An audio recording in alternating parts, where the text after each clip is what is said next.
Hello, my name is Robert Costic. My pronouns are he, him, and I'm the president of the San Francisco chapter of PFLAG, an organization that provides education, support, and advocacy for LGBTQ plus people, their families, and the friends who love them. As we witness the rise of autocratic governments around the world, we're also seeing an alarming increase in anti-LGBTQ plus rhetoric and policies. This is not new, and it is not a coincidence. Understanding why this is happening is crucial if we are to confront it with clarity and compassion.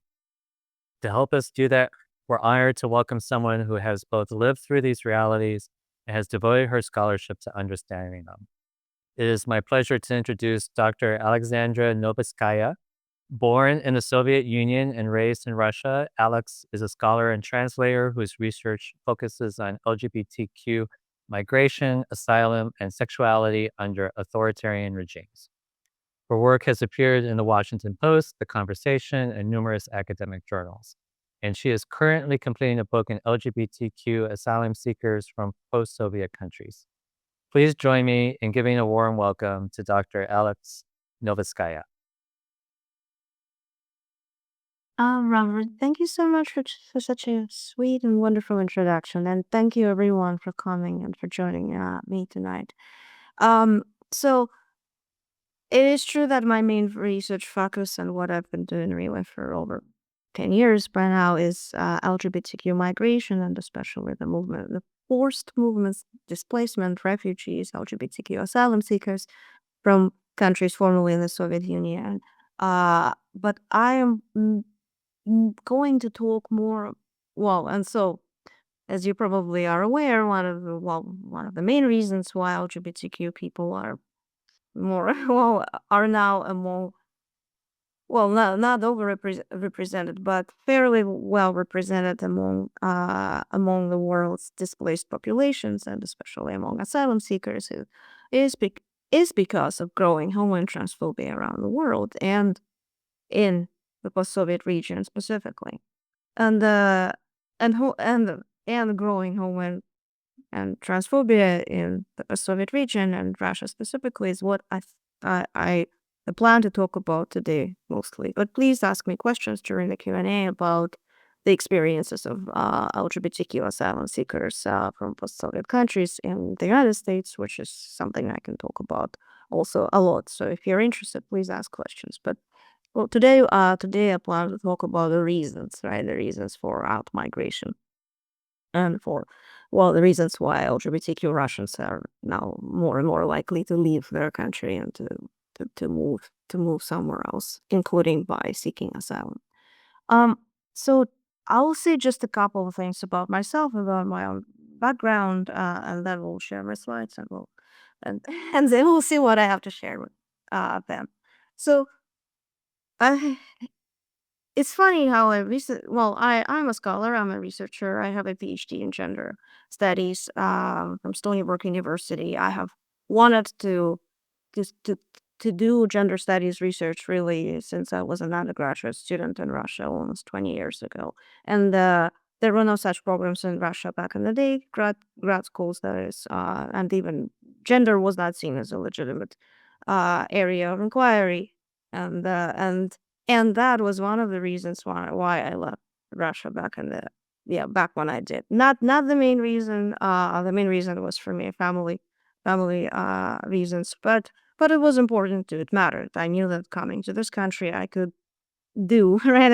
I could dedicate my life to what I really wanted to do, which was academic research on gender and sexuality and all the meanings and all the importance of these subjects for a better and more comprehensive understanding of society and how society, politics, culture work. But what is interesting is that to me, and what I want to share with you as an interesting fact about me is that while I am a researcher and also uh, I've been involved with activist causes in Russia and also transnationally, and here in the United States, I've been volunteering. I volunteer with New York City-based grassroots communities that support LGBTQ immigrants from post-Soviet countries. This is what I do. Now, from time to time, I also serve as an expert witness in LGBTQ asylum cases, which to me is a form of activism as well. And back when I lived in Russia, I started, yes, I was involved in I volunteered for an LGBTQ film festival, which happened once a year in my hometown of St. Petersburg. And back, that was about 15 years ago, and it was one of the main community events, really a community forming, community organizing event for everyone, for LGBTQ people in St. Petersburg and also their friends, their families. And it was an amazing opportunity for me, and I was happy to join this festival.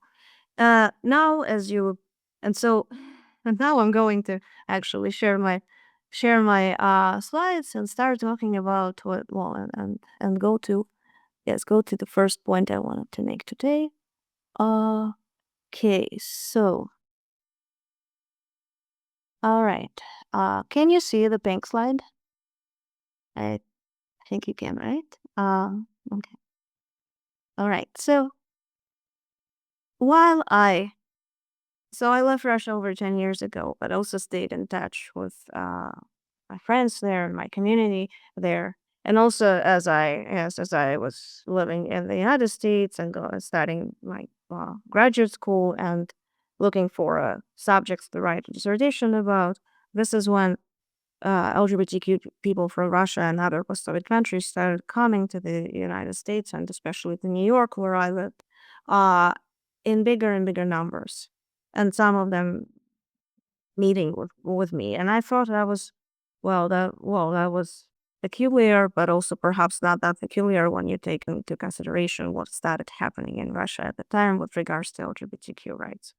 So probably some of you heard of the joke "Big E do crime," right? And the old associations between the old time stereotypes and associations between homosexuality and criminality and deviance, and how these associations, well, they used to be were harmful at the time, have been playfully reclaimed in this modern idea of big do crime, as often again happens with LGBTQ culture. Something that used to be harmful becomes gets reclaimed by the community.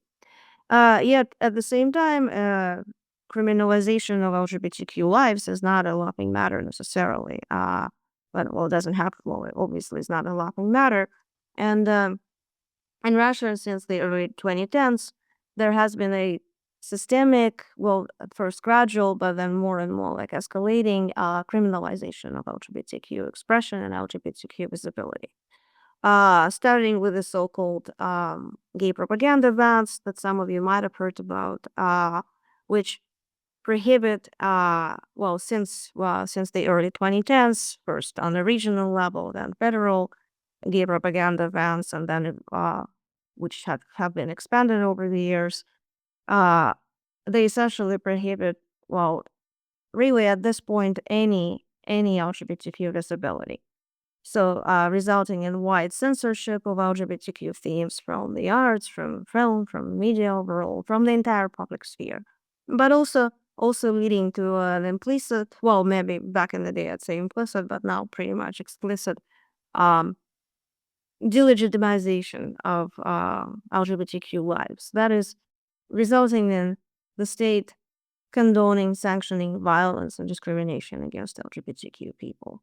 Uh, but in 2023, another concerning event in Russia was a ban on gender transition, right? So now, well, there've been similar moves, right, and similar tendencies and trends in happening in certain states in this country too, but not on the same scale yet. So in 2023, the Russian government banned transgender people from transitioning, right, from legal transition, from accessing gender affirmative healthcare, the whole thing, all of it. And also by the end of 2023, so just slightly less than just about 2 years ago, responding to a request from a government agency, the Supreme Court of Russia, yes, they have that in Russia, to declared what they called an international LGBTQ movement, an extremist organization. Um, there's no such thing as an international LGBTQ movement, as probably well, as you probably are aware, because, well, there are movements, right? There are many groups. There are, well, some who pursue different goals and have different strategies. And really, it's like it would be really naive to expect, right, to claim that there's one unified international LGBTQ movement. Yet that didn't stop the Russian Supreme Court from making exactly that ruling, which again uh, essentially outlawed LGBTQ rights advocacy in Russia and even allyship. So, as extremist, and the Russian Criminal Code has a whole series of laws that ban extremism, defining it as something close to terrorism, really, and outlawing it, outlawing uh, extremism on the territory in, in Russia overall. And so to declare LGBTQ rights advocacy, defining it as a movement, uh, essentially means of, well, not even just a full censorship of statements in support of LGBTQ rights, but really just any any public visibility, any LGBTQ expression in public can now be seen as a crime in Russia. So to me, it's of course. So I was there. So it made me, well, all these laws, all these moves in Russia make me think about how many of the activities that I have been pursuing in my professional and personal life, such as being an activist, being, well, supporting LGBTQ equality in Russia, but also in this country, being an ally, being also a researcher, right? Dedicating my career to writing, to producing scholarship that I hope it can empower LGBTQ uh, Russians and, well, Russian speaking people. Just these activities alone are criminalized now in the country where I grew up. And and in this sense, not just me, but, well, well, many other people like me formerly, uh, well, some of them still even currently living in Russia, are essentially criminals in the eyes of the state, right? Even though our crime is just to support LGBTQ, well, our crime is supporting LGBTQ equality or doing something, right, to make it happen, or to bring it about one day. And what, however, became even more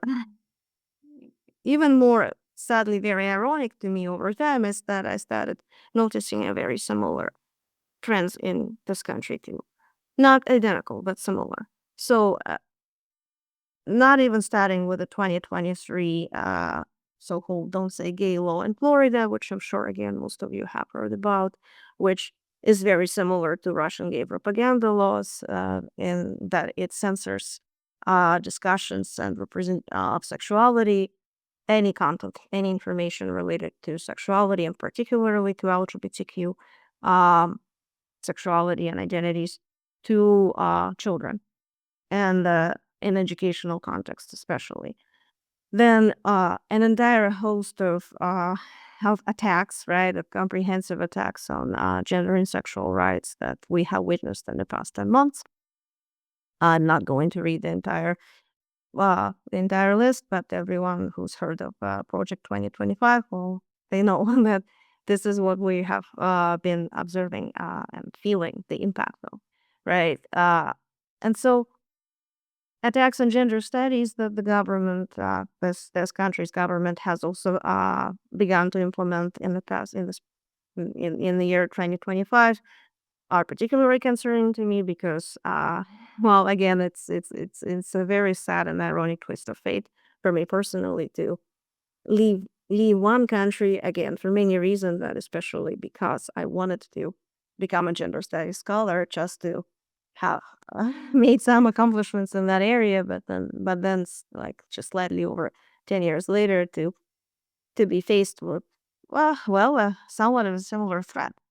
And so, uh yes, and so this is what I wanted, and so this is what I wanted to talk to you about. I wanted to talk about gender and sexual rights or LGBTQ rights in authoritarian contexts, and or in the context, in the situations of what political scientists, my colleagues, right, in political science, sometimes call democratic backsliding and creeping authoritarian tendencies, which I've witnessed living in Russia, and then even after I left it. But as I said, staying connected to my friends and my community back in Russia. And now I am witnessing again, and I'm sure as all of you are witnessing it too, happening in this country.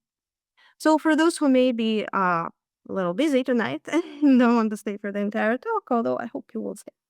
Here's a really quick summary of what I want to talk about in 5 points. And so what I'm going to do next is just to go over each and every one of these 5 points. And hopefully it won't take too much time and we'll have a nice discussion afterwards. So the first point I wanted to make is that based on my scholarship, on my research, and on my personal experience of having lived in these two not very similar, but at the same time also not entirely different countries, the Russian Federation and then the United States, I would like to say, emphasize that road to LGBTQ progress, and I don't like the word progress here, but I can't think of a better word, unfortunately. If someone else does, please let me know. Anyway, so the road to LGBTQ progress is not linear. And there are moments of change, moments of maybe even a rapid and visible improvement, that moments of what we colloquially sometimes refer to as the it gets better periods, which often are followed by sometimes just as rapid and visible and sudden periods of backlash, right, of repression. Um, Here I have a little picture that I wanted to share with you. This is a photograph that was taken in Leningrad, which later became St. Petersburg, again, my hometown, in 1924, so just slightly over 100 years ago. And this photo, as you can guess, depicts, well, was taken at an LGBTQ or a gay party, costume party held in someone's house over 100 years ago. And that's to say that perhaps it's not, well, that's to say that the Soviet Union and Russia, well, they have a reputation that's well deserved of places that historically, well, the Soviet Union, that is, and presently, that is Russia, have been extremely hostile to LGBTQ people. But that's probably what everyone thinks of when they when they hear Russia and LGBTQ together.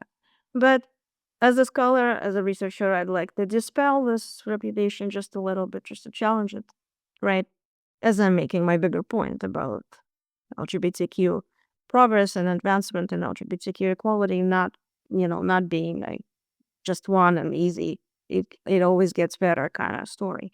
So 100 years ago, in the early years of the Soviet state, there were vibrant and visible, somewhat visible, urban LGBTQ cultures in the Soviet Union, such as this photograph documents. In fact, the Soviet Union, well, the Soviet lawmakers at first enacted, well, in the 1920s, enacted a fairly progressive legislation when it came to personal rights, decriminalizing male homosexuality, for example, along with simplifying marriage legislation, allowing a whole lot of reproductive freedoms to women, including the right to abortion and easy divorce. All of these policies that even now, 100 years later, have not been really decided everywhere in the world, and has not been uh, one well, it has not been a consensus, right, on these rights, on all these in all these areas. 100 years ago, 100 years ago, yes, there were LGBTQ subcultures. There was LGBTQ visibility even, um, in the early Soviet state. Uh, I'm not talking about anything out of extraordinary, but also I just want to say that yes, 100 years ago, the Soviet Russia was no worse, definitely no worse, maybe even slightly better than, well, other Western European countries.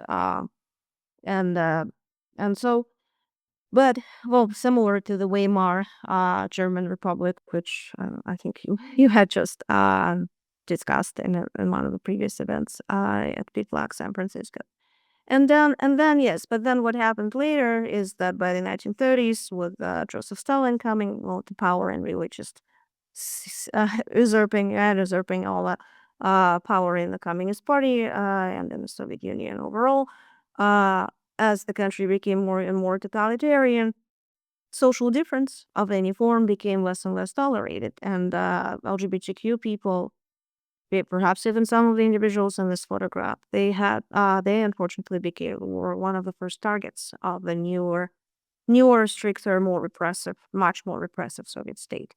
And so by the mid 1930s, male homosexuality was recriminalized again, and it stayed right. It stayed framed as a crime for the entirety of the Soviet history to come. So for several decades, sending tens of thousands of men to prison. Male homosexuality was framed as a mental illness, and also really lesbian lives were not like no, like were not did not have it much easier really in the Soviet Union. However, and I'm skipping forward, after the collapse of the Soviet Union in the first decade or decade and a half of the post-Soviet Russian life, there was another period of liberalization, another period of newfound growing LGBTQ visibility, and even a very, very, very gradual, very slow, glacial even uh, change, right? Improvement. And that was the period that I remember growing up in St. Petersburg. The photographs that you're seeing here, again, probably not something that anyone can expect when thinking about LGBTQ rights in Russia. They were taken in 2014, so 11 years ago. It's someone again in St. Petersburg. You may sense a theme here, right? And if some of you thinks that this was a gay pride parade, well, I can see why you might think that. But in fact, it was not a gay pride parade. This was a May Day rally in 2014. It was a coalitional rally, uniting all diverse grassroots communities, organizations, so feminists, socialists, anarchists, but also liberals, democratic parties, even some political parties that were already in opposition to Putin's government, and yes, LGBTQ activist groups. And well, right now, right now again, something like this is unthinkable, right? To happen again right now, and not an event like this cannot happen in Russia, due to the rapid worsening of human rights, of just any like civil rights, right? The situation with civil rights, the freedom of assembly, even the freedom to speak one's mind, free speech. That is really all of that.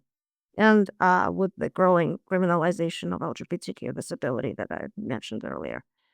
But that was only 11 years ago. I remember this time. And so that's to say again that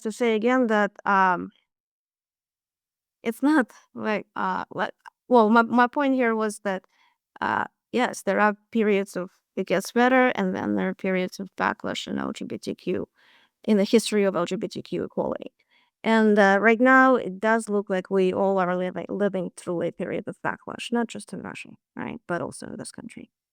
And so, oh yeah, you know what? I'm going to skip this slide because I kind of already covered most of the history, the timeline of LGBTQ repression in Russia. But I do want to show you a little tidbit of the logic, right? Of the logic used by the Russian state to criminalize and persecute LGBTQ expression.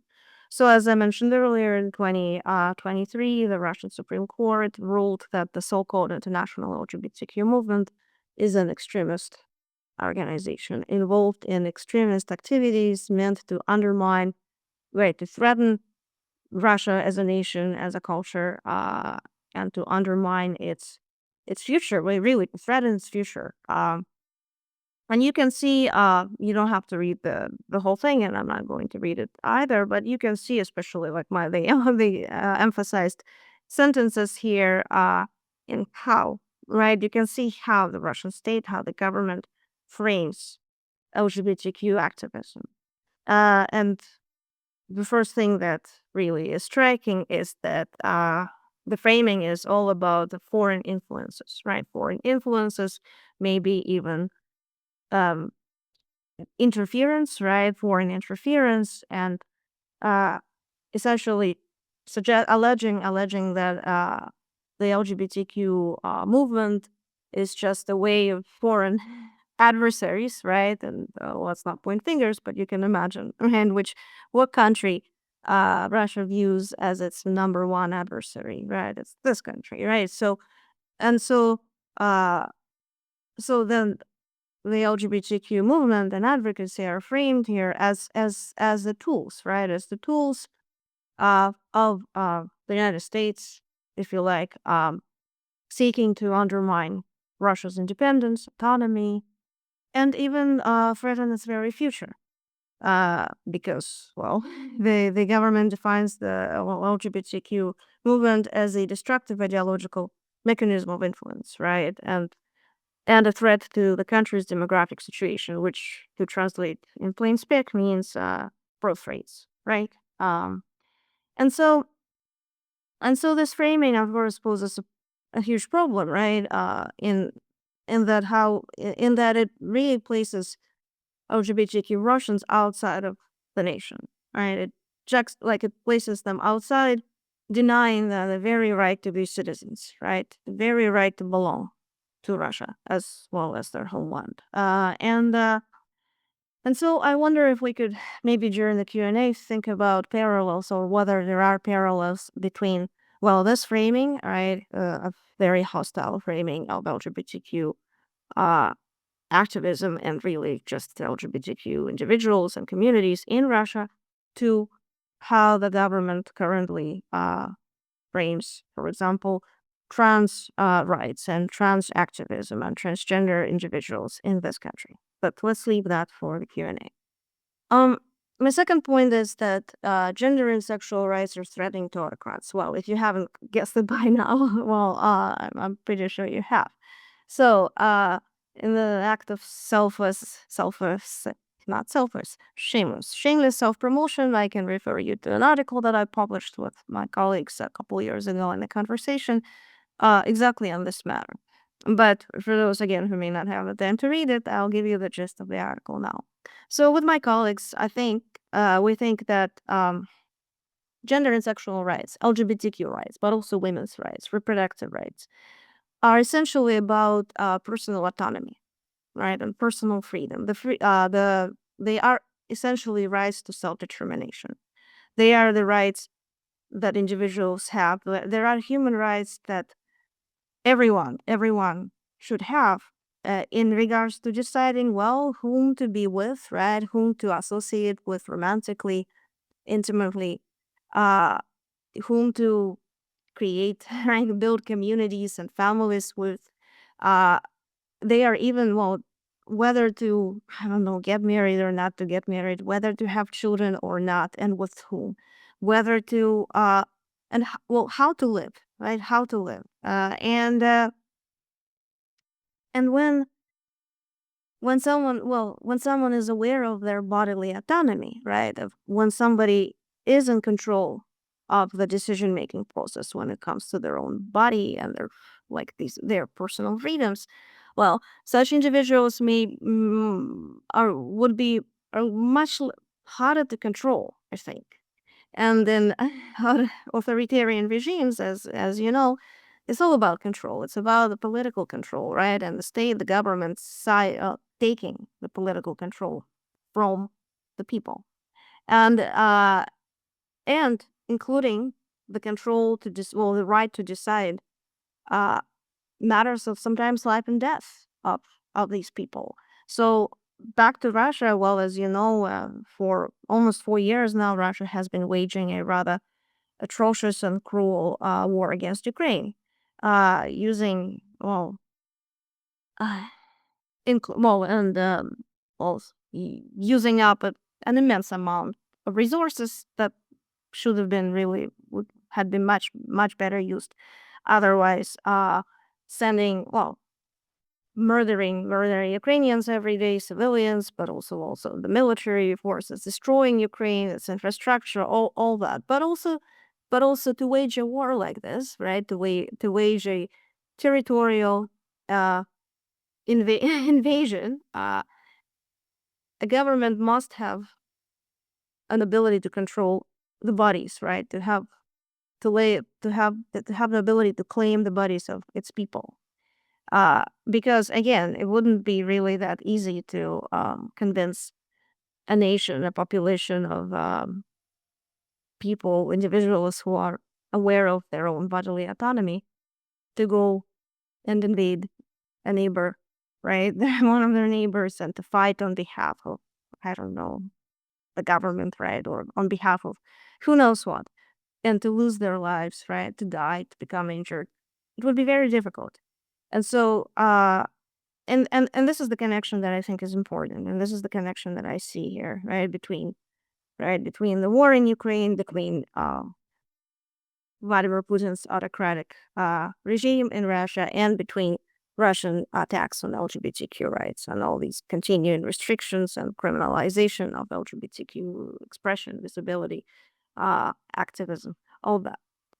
Uh, but then at the same time, and this is my third point, attacks on LGBTQ in Russia that have been going on for a while, and in the US that also have been going for a while, although maybe less so. Well, they have we have our own timeline here. They're part of a global trend. Again, it would be a mistake to think that Russia has been oppressing its LGBTQ people only because, oh, I don't know. I heard ideas, explanations, and hot takes like, oh, Russia is just going back in time. It's a barbaric country. They're uncivilized, right? That's why they're doing it. No, I mean, as much as this country is uncivilized, I guess, in this sense, right? But unfortunately, unfortunately, again, borrowing from my colleagues in political science, the global polarization over LGBTQ rights is a process, a trend that has been happening for the past 20-25 years, since the beginning of the 21st century, really.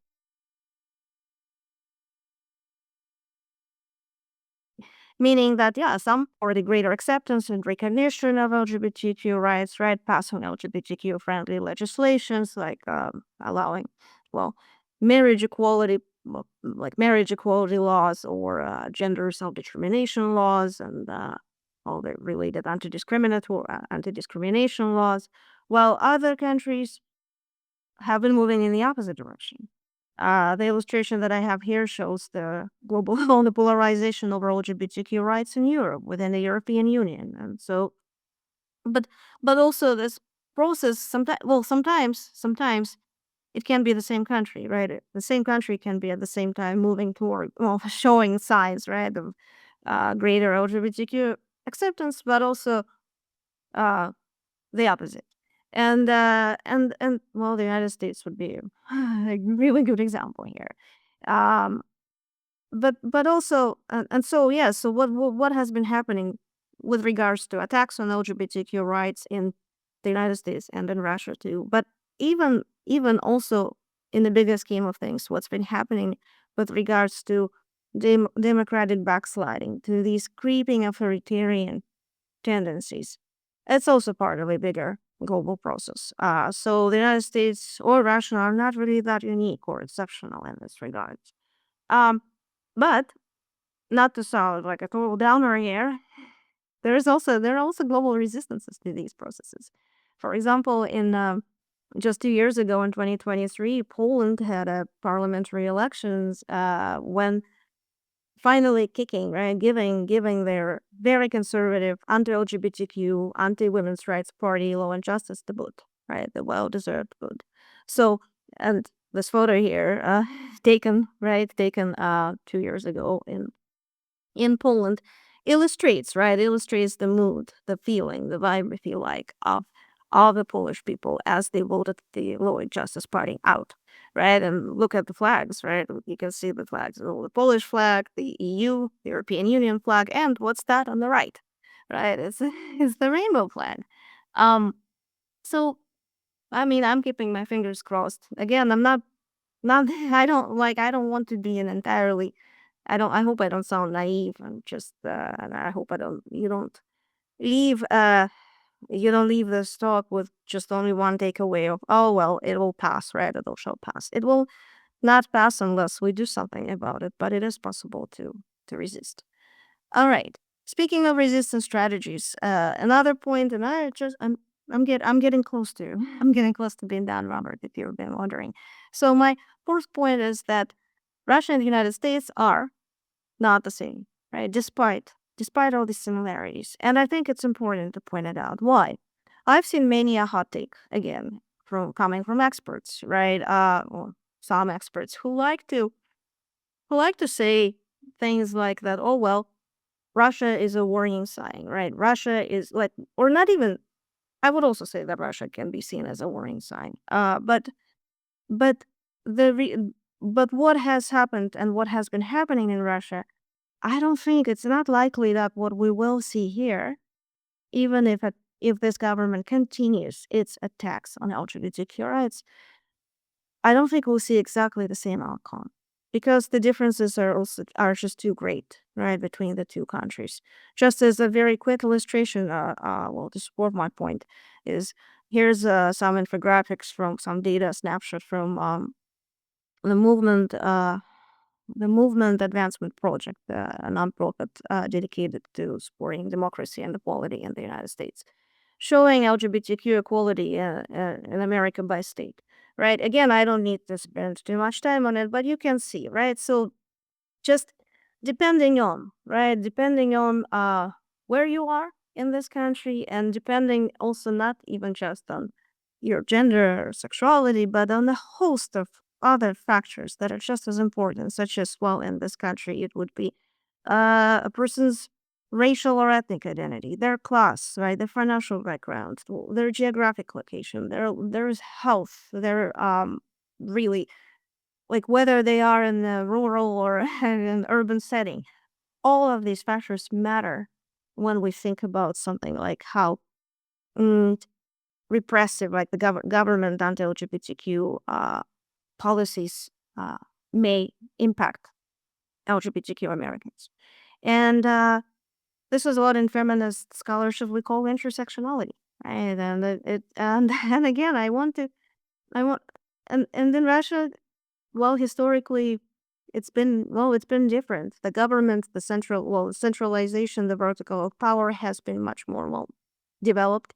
This country's less centralized, thankfully. Not that the federal government hasn't been trying to, right, to exert more control over individual states, as again we have witnessed over the past 10 months a lot. Yeah, so well, it's trying, and so perhaps also these, well, American checks and balances might be much more vulnerable than we have previously thought. But then again, I would just like to emphasize nuance here and emphasize that yes, the situation in Russia can be like learning, right? Learning from the experience of Russian LGBTQ activism and learning about the history of the state repression against LGBTQ Russian is useful. Well, I hope it is useful. But I wouldn't take this history just at a face value and think that what happened there will happen exactly the same way here. I don't think it'll ever happen like that. And now my last point. Yes, it's all connected. So what do I mean by it's all connected? Uh, I mean that again, and especially, I wanted to bring it up in this talk with the members of PFLAG, right? An organization that brings together family members, parents, friends of LGBTQ people who are concerned, right? Who are allies, who want to help and support, right? And support the LGBTQ community. Well, and some, of course, are members of the community too, as well. And it might be really, I mean, everyone's exhausted right now, and our like resistance, our options to resist, right, may be limited. But I just want to urge everyone again to think about the current climate, right? authoritarian creeping, this creeping, right? This sliding but increasing authoritarian tendencies that we have been seeing in this country, and all the attacks, right, that have been coming out of the White House. I want to urge everyone to think about them comprehensively. So not just what I mean by this is that I don't think we can afford to think just about LGBTQ rights or LGBTQ equality. The attacks, and I just as my last illustrative point here, here's some data from Pan America about banned books in this country. And again, I'm sure this topic is familiar to everyone here, but that more and more uh, books are being challenged and censored in this country every year.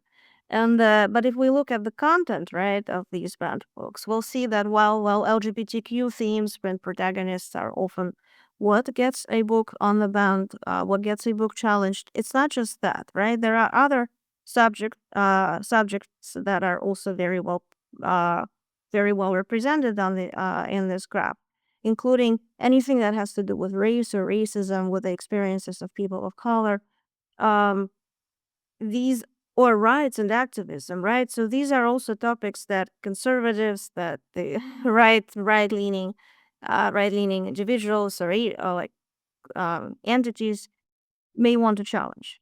And similarly, when it comes to the government and its well, its attacks on rights and freedoms, yes, LGBTQ rights are being threatened, but also so are the rights of women, reproductive rights, the rights of immigrants, the right to free speech, the right to political dissent. And so, as you think of, yeah, so what you can do or what you should be maybe prepared if needed to do is, I just would like to urge everyone to not to focus on just one oppression only, because there's never just one oppression. And and for an attack as comprehensive as we have been, again, witnessing and maybe experiencing, I think a response needs to be just as comprehensive, and the solidarity needs to be comprehensive. Um, I'll end with this slide with this photograph that I took several years ago at the Brighton Beach Pride Parade, which is a diasporic activist gathering in New York, in Brooklyn, in New York, every May, organized by the members of the Russian-speaking immigrant LGBTQ community that I've been working with in my research projects. And there are a grassroots organization that have been and they've been in charge of organizing this parade every year. And what I like about them is that they are being comprehensive in their in their demands and in their statements. They haven't, perhaps yes, as immigrants and as LGBTQ asylum seekers, uh, they often, this community is particularly aware of how, an attack on one vulnerable group, such as immigrants, for example, is always always opens up possibilities for attacks on other vulnerable groups. And so, like I said, the only way to resist, I think, and the most efficient way to resist such attacks is also to get together and to practice solidarity across different vulnerable groups. All right, so I should stop here and should stop sharing. Please open to all your questions, and I look forward to them. Thank you again for listening. Alex, thank you so much for your time today, and thank you for putting this together, this presentation. Thank you for everyone who attended this talk. Um, I really learned a lot today. And take care, and we'll see you around. All right.